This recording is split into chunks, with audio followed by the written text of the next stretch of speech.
অভিযানে নেমে উদ্ধার এয়ারগান। গোপন খবরের ভিত্তিতে বৃহস্পতিবার সোনামুড়া থানার পুলিশ ধনিরামপুর সংরক্ষিত বনাঞ্চলে অভিযান চালিয়ে প্রথমে ৬৫ কেজি গাঁজা উদ্ধার করে। তখনই একটি কুঁড়েঘর থেকে উদ্ধার হয় এয়ারগান।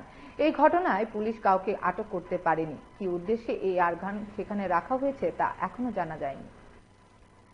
4 এবং 5 ভোর রাতে গোপন খবর আগে ছিল, সেই অনুযায়ী রাতের বেলা 4 তারিখ রাতের বেলা আমাদের টিএসপি ডিআইবি সাহেব, আমাদের থানা অফিসার তপন দাস এবং এএসআই প্রবীর চন্দ্র সাহা সঙ্গে টিএসআর নিয়ে ধনিরামপুরের খুব গভীর জঙ্গলে রেড করে। অ্যাকচুয়ালি ইনফরমেশন ছিল ওখানে যে ড্রাই গাঞ্জা জাস্ট যে র গাঞ্জাগুলো কালেকশন করে ওখানে স্টোর করা হয়েছিল।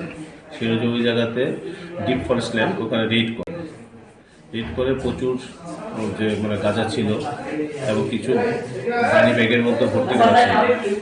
তো ম্যাক্সিমামটাই ওখানেই বাই ফায়ার ওগুলো ডেস্ট্রয় করা হয়েছে এবং যেগুলো গানি ব্যাগে ছিল এগুলো প্রায় ৬০-৬৫ কেজি হবে, এগুলো নিয়ে আসা হয়েছে।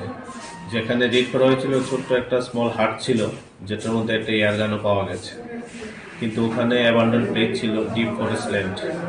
তো ওখানে তো কাউকে পাওয়া যায়নি, তবে একটা ইনকোয়ারি চলছে।